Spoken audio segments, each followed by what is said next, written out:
If a leaseholder thinks their service charges are excessive, the first place to start is to look at the terms of the lease. Normally a lease will set out the charges that a landlord can charge to a leaseholder for the services they provide, and the general rule is that if the lease doesn't provide for that service, then the landlord can't charge the leaseholder for it.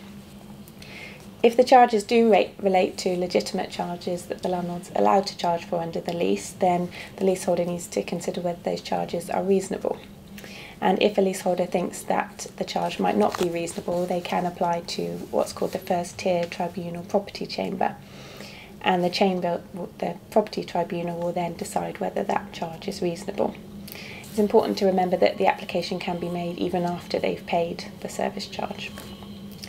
The tribunal will look at all the evidence, so it's very important for the leaseholder to gather as much documentary evidence as possible to prove that the charges are unreasonable. And leaseholders often find it's helpful to do these kind of applications in a group with other flat owners in the building, because that way they can spread the workload and spread the legal costs as well. There are other requirements on the landlord in terms of service charges. For example, the landlord must demand service charges in a certain way. Service charge demands should be in writing and they should contain the landlord's name and address. If the landlord doesn't demand the service charge in the right way, then sometimes leaseholders can avoid having to pay the charges. There's also a limitation on service charges. This means that if the landlord makes the demand more than 18 months after the cost is actually incurred, then the leaseholder shouldn't have to pay that fee. The ramifications of not paying a service charge when you receive a demand from the freeholder can be very serious, and the landlord might take court action quite quickly.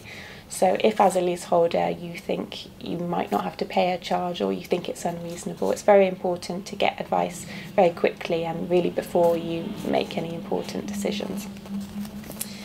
It is quite difficult to say what is an unreasonable service charge, and even the courts find it quite difficult to decide this. So if a number of flat owners are unhappy with the service charges they're having to pay, another option is to consider using the right to manage procedure to take over management of the building, or to collectively buy the freehold, which means that they would take over complete control of service charges. If you have any questions about the level of service charges you've received or whether you should have to pay a service charge demand you've received, you can call Anthony Gould's Leasehold Services team and we can discuss that with you.